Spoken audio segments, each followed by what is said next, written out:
2020-2021 শিক্ষাবর্ষের দ্বাদশ শ্রেণীর প্রিয় শিক্ষার্থীবৃন্দ, সবরুন্নিসা মহিলা ডিগ্রি কলেজ কর্তৃক আয়োজিত অনলাইন ক্লাসরুমে তোমাদের স্বাগত জানাচ্ছি। আমি বাংলা বিভাগের সহযোগী অধ্যাপক মোহাম্মদ নজিবুর রহমান। আশা করি করোনার এই দুঃসময় তোমরা বাসায় অবস্থান করে সুস্থ থেকে তোমাদের লেখাপড়া চালিয়ে নিয়ে যাচ্ছ। আমরা ব্যাকরণিক শব্দ নিয়ে আলোচনা করছি। বিগত কয়েকটি ক্লাসে আমরা বিশেষ্য, সর্বনাম এবং বিশেষণের আলোচনা করেছি। আজকে আমরা ক্রিয়া আলোচনা করতে চাই।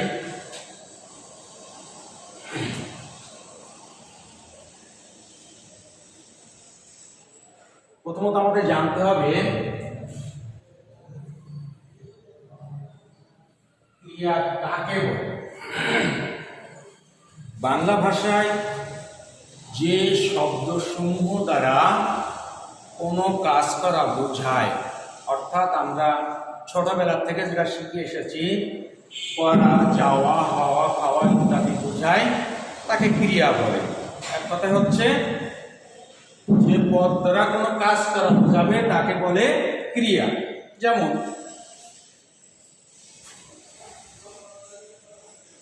আমি বই পড়ি, এখানে পড়ি ক্রিয়া। এখন আমরা যাব ক্রিয়া শ্রেণী বিভাগে। প্রথমত ভাব প্রকাশের দিক দিয়ে ক্রিয়া শ্রেণীটা আমরা আগে আলোচনা করব।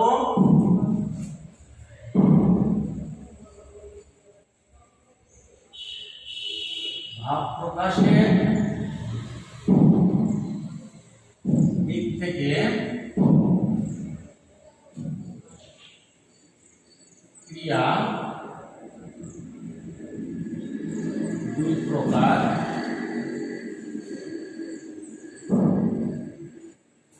এক হচ্ছে সমাপিকা ক্রিয়া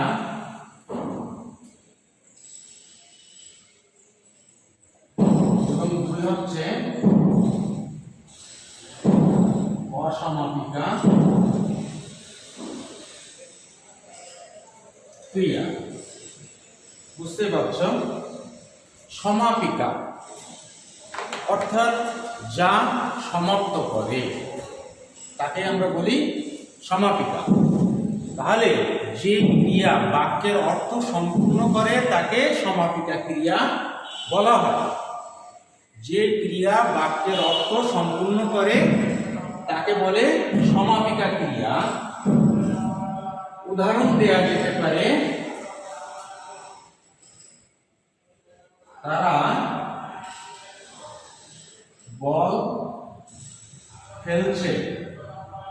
এই ফেলছে এটা হচ্ছে সমাপিকা ক্রিয়া, কারণ এই ক্রিয়াটি বাক্যের অর্থ সম্পূর্ণ করেছে। দুই নম্বর অসমাপিকা ক্রিয়া।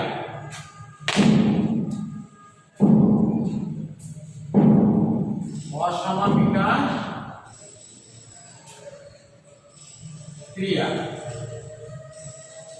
এটার সঙ্গে আমরা বলতে পারি যে ক্রিয়া বাক্যের অর্থ সম্পূর্ণ করে না তাকে বলে অসমাপিকা ক্রিয়া। আবার বলছি, যে ক্রিয়া বাক্যের অর্থ সম্পূর্ণ করে না তাকে বলে অসমাপিকা ক্রিয়া। যেমন সে বই পড়ে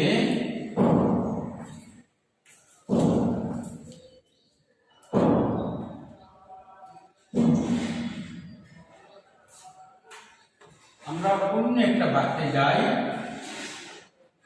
সে ভাত খেয়ে ডট ডট দিলাম, আর কিছুই আমি বললাম না।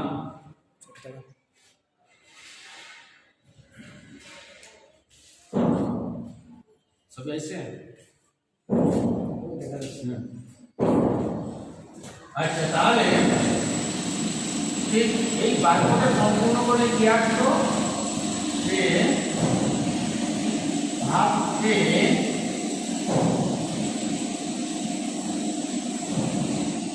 টিভি দেখে। তাহলে এই যে ক্রিয়াটা সমাপিকা ক্রিয়া। আর বাক্যটি সম্পন্ন করতে আমাদের যে ক্রিয়াটি প্রয়োজন করলো সেটা হচ্ছে দেখবে। সুতরাং দেখবে হচ্ছে সমাপিকা ক্রিয়া। আশা করি সমাপিকা এবং অসমাপিকা ক্রিয়ার বিষয়টি তোমাদের কাছে স্পষ্ট হয়েছে। এক কথায় মনে রাখবে, যে ক্রিয়া দ্বারা বাক্য সম্পূর্ণ হয়, বাক্য শেষ হয়ে যায়, সেটাই সমাপিকা ক্রিয়া। আর যে ক্রিয়া দ্বারা বাক্য সম্পূর্ণ হয় না, অসম্পূর্ণ থেকে যায়, সেটি হচ্ছে অসমাপিকা ক্রিয়া। এরপরে আমরা কর্মের ভিত্তিতে ক্রিয়ার শ্রেণীকরণ করব।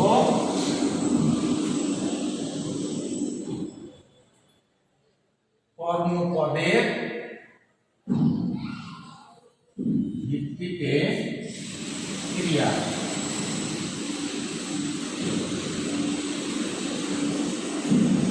এটা 4 প্রকার।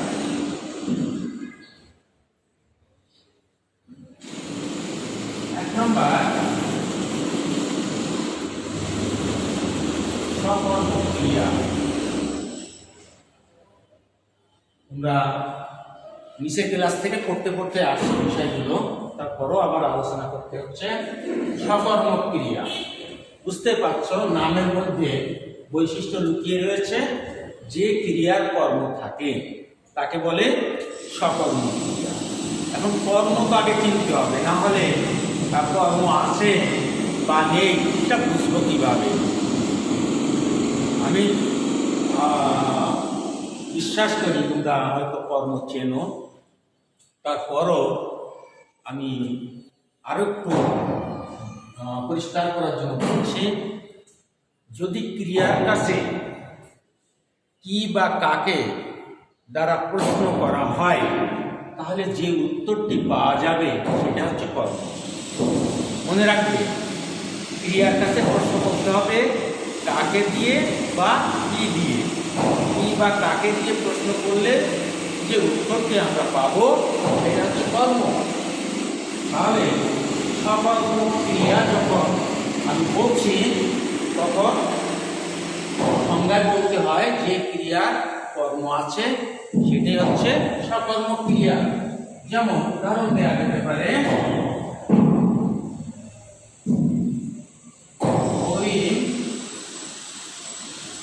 বই পড়ছে। বই হচ্ছে কর্ম, ভালো করে বুঝো, বই হচ্ছে কর্ম। আর এই ক্রিয়াটির পরিচয় হচ্ছে ক্রিয়াটি সকর্ম।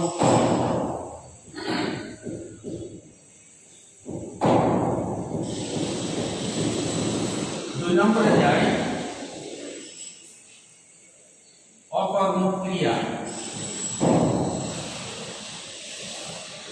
বুঝতে পারছো, যে ক্রিয়ার কর্মপদ থাকে না তাকে বলে অকর্ম ক্রিয়া। এখন আমি যদি উদাহরণ দিই, সে পড়ছে, অবশ্যই এটা অকর্ম ক্রিয়া। এখানে এই ক্রিয়াটি অকর্ম। আবার যদি বলি সে হাঁটছে অথবা কাঁপছে, এরকম, এই ক্রিয়াগুলো কিন্তু অকর্ম ক্রিয়া। তাহলে সে পড়ছে আর সে হাঁটছে বা কাঁপছে, এই দুটো ক্রিয়ার মধ্যে যে আদৌ কোনো পার্থক্য নেই, এটা আমাদের ভেবে দেখতে হবে। আমরা যে ক্রিয়া কর্ম ধারণ করে শুধু কর্মটা বাদ দিয়ে তাকে দেখিয়ে দিই যে এটা অকর্ম ক্রিয়া, আমার মনে হয় এটা আমরা ঠিক করি না। কারণ যে ক্রিয়ার কর্ম ধারণ করবার ক্ষমতা আছে সে অকর্ম ক্রিয়া হবে কেন? কিন্তু যে ক্রিয়া কখনো কর্ম ধারণ করতে পারে না সেটাই হচ্ছে অকর্ম ক্রিয়া। যেমন হাঁটছে, কাঁপছে, এগুলো এদের সাথে তুমি চেষ্টা করিও কর্ম এদের সাথে ব্যবহার করতে পারবে না, কারণ এটা চিরকালীন অকর্মক ক্রিয়া। আশা করি বিষয়টি বুঝতে পেরেছ। 3 নাম্বার,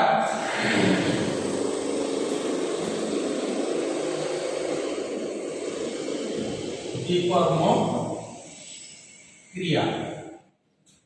নাম শুনে বুঝতে পারছ যে ক্রিয়ার দুটি কর্মপদ থাকে তাকে বলে দ্বিকর্মক ক্রিয়া। অনেকটা প্রযোজক ক্রিয়ার মতো। যেমন আমি যদি উদাহরণ দিই, জনাব রহমান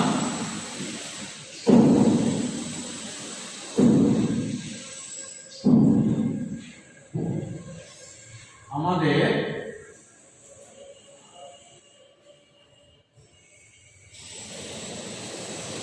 ইংরেজি পড়ান। তাহলে এই বাক্যে দুটি কর্মপদ আছে, একটা হচ্ছে ইংরেজি আর একটা হচ্ছে আমাদের। আর তাহলে পড়ার ক্রিয়াটি হচ্ছে দ্বিকর্মক ক্রিয়া।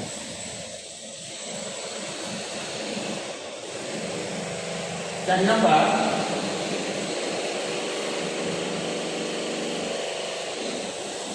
সমধাতু কর্মের ক্রিয়া।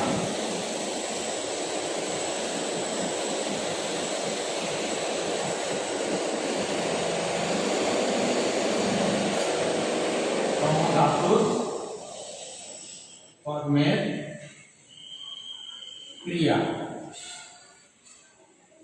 ক্রিয়া এবং কর্মপদ যদি একই ধাতু দ্বারা গঠিত হয় তবে তাকে বলা হয় সমধাতু কর্মের ক্রিয়া। ভালো করে শোনো, ক্রিয়া এবং কর্মপদ একই ধাতু দ্বারা গঠিত হলেই কেবল সেটা সমধাতু কর্মের ক্রিয়া। যেমন তারা ভালো খেলা খেলেছে। তাহলে এই বাক্যে ক্রিয়াটি এই,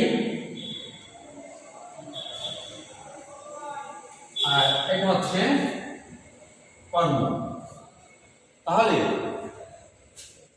খেলা শব্দটাকে যদি আমরা বিশ্লেষণ করি তাহলে পাই খেল যোগ আম, অর্থাৎ খেল ধাতু।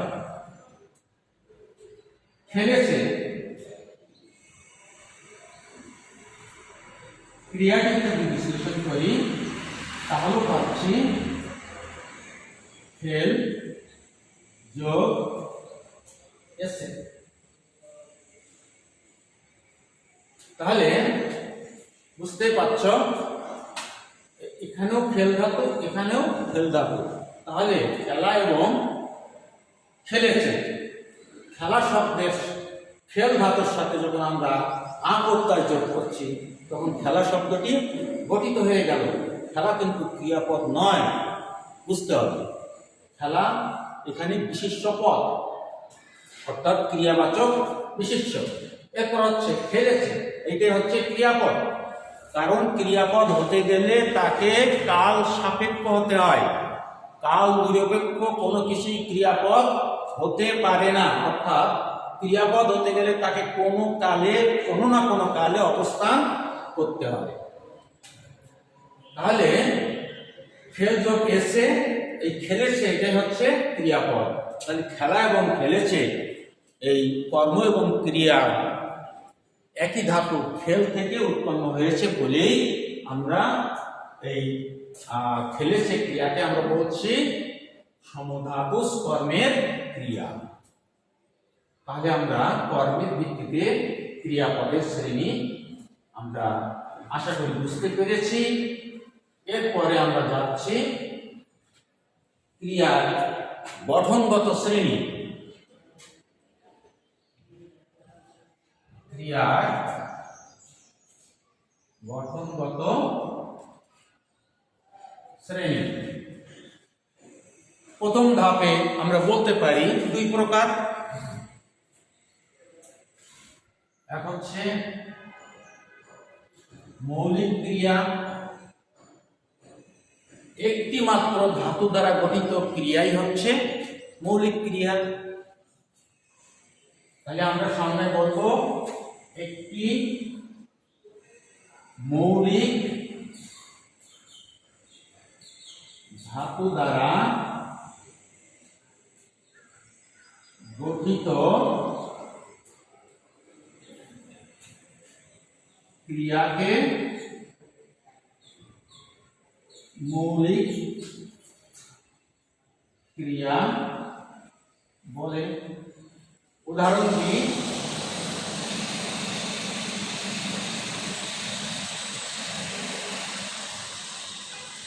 আমি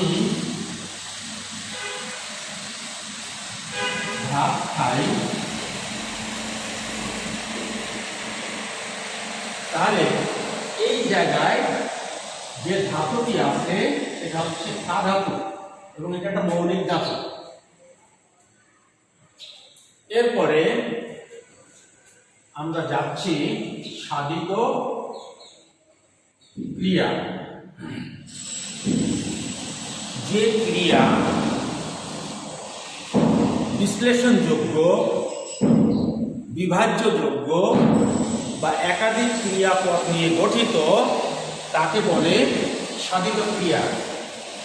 আমি লিখি সাধিত ক্রিয়া। যে ক্রিয়া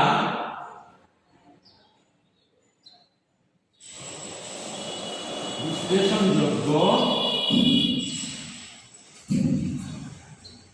বা যে ক্রিয়া একাধিক ক্রিয়া দ্বারা গঠিত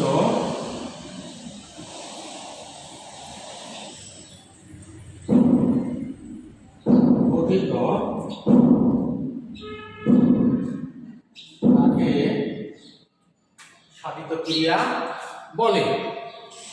অর্থাৎ এক কথায় আমরা বলতে পারি যে ক্রিয়াটি বিশ্লেষণযোগ্য, বিভাজ্যযোগ্য এবং যে ক্রিয়া একাধিক ক্রিয়া দ্বারা গঠিত বা একাধিক পদ যোগে গঠিত, মূল ক্রিয়ার সাথে অন্য অন্য পদ যোগে যে ক্রিয়া গঠিত হয় তাকে আমরা বলি সাধিত ক্রিয়া।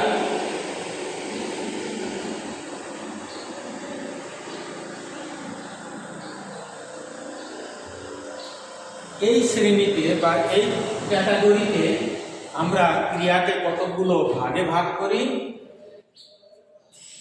এক নম্বর হচ্ছে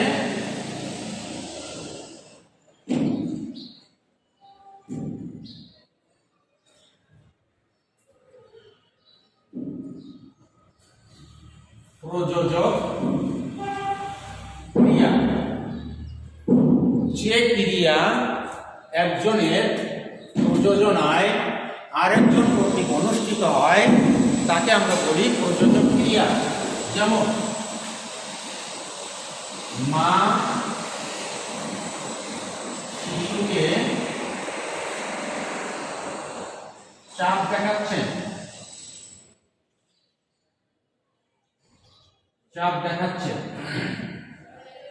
এই জায়গায় ক্রিয়াটি হচ্ছে প্রযোজক ক্রিয়া। কারণ কি, এখানে যে ক্রিয়াটি ব্যবহৃত হচ্ছে তাকে আমরা ভাগ করতে পারছি। প্রথমত আমরা ভাগ করে পাচ্ছি দেখা যোগ চেন। তাহলে আমরা ক্রিয়া ঠিক বাদ দিলাম। এরপরে আমাদের কাছে থাকছে দেখা। এরও দুটো অংশ আছে, একটা হচ্ছে দেখ যোগ আ, অর্থাৎ মৌলিক ক্রিয়ার সঙ্গে আপত্যায় যোগ করে সাধিত ক্রিয়ার যে ক্রিয়ামূল সেটা গঠিত হয়। অর্থাৎ মৌলিক ধাতু যেটা তার সঙ্গে যদি আমরা আপত্যায় যোগ করি তাহলে গঠিত ধাতুটি হচ্ছে সাধিত ধাতু। ওই সাধিত ধাতুর সঙ্গে ক্রিয়া বিভক্তি দিলেই আবার আমরা ক্রিয়াপদ পাচ্ছে সেই ক্রিয়াকে আমরা কোনো অবস্থাতে মৌলিক ক্রিয়া বলতে পারি না। 2 নম্বর যাই, যৌগিক ক্রিয়া।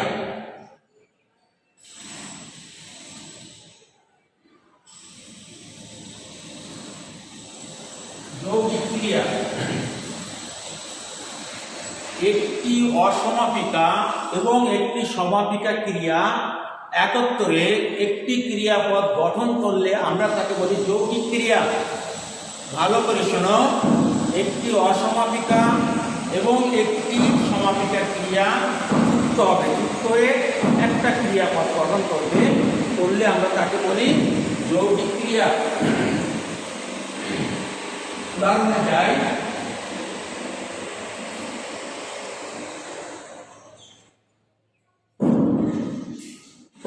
তাড়াতাড়ি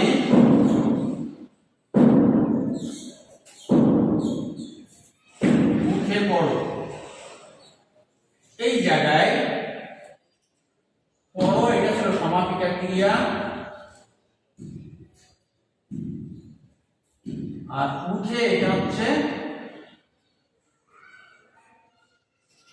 অসমাপিকা ক্রিয়া। এই দুটো ক্রিয়া মিলে একত্রে একটি ক্রিয়াপদ গঠিত হয়েছে এবং সেই ক্রিয়াটির নাম হচ্ছে যৌগিক ক্রিয়া।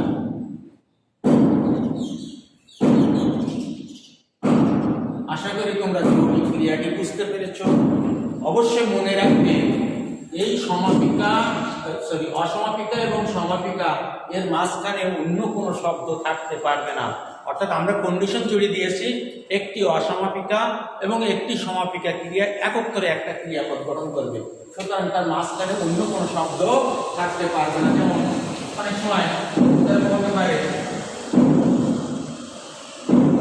আমি আজকে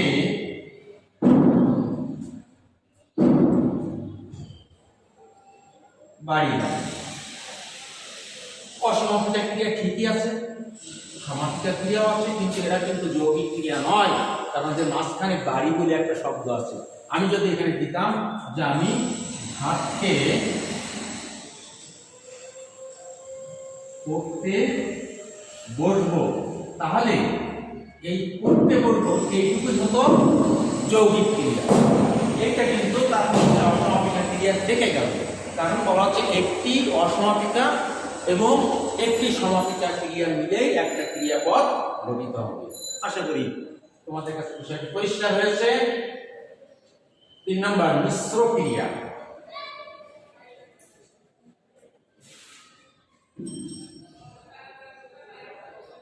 মিশ্র ক্রিয়া,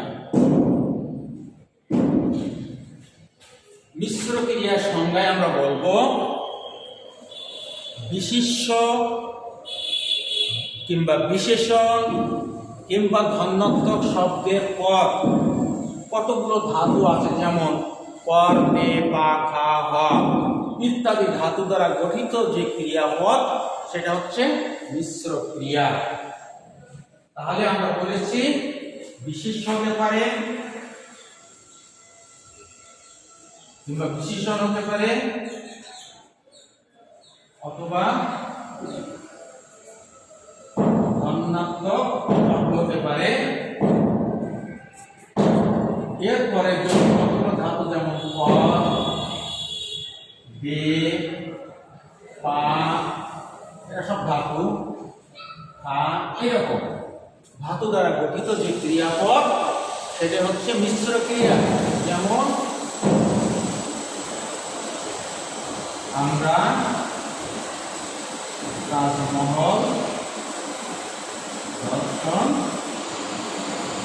করলাম, এখান থেকে পুরোটা কিন্তু ক্রিয়াপদ। তোমাদেরকে পরিষ্কার হতে হবে, আমাদের অনেকেরই ভুল ধারণা রয়েছে, আমরা শুধু এখানে করলাম এটাকেই আমরা ক্রিয়াপদ দেখিয়ে দিই, কিন্তু আসলে ঠিক নয়।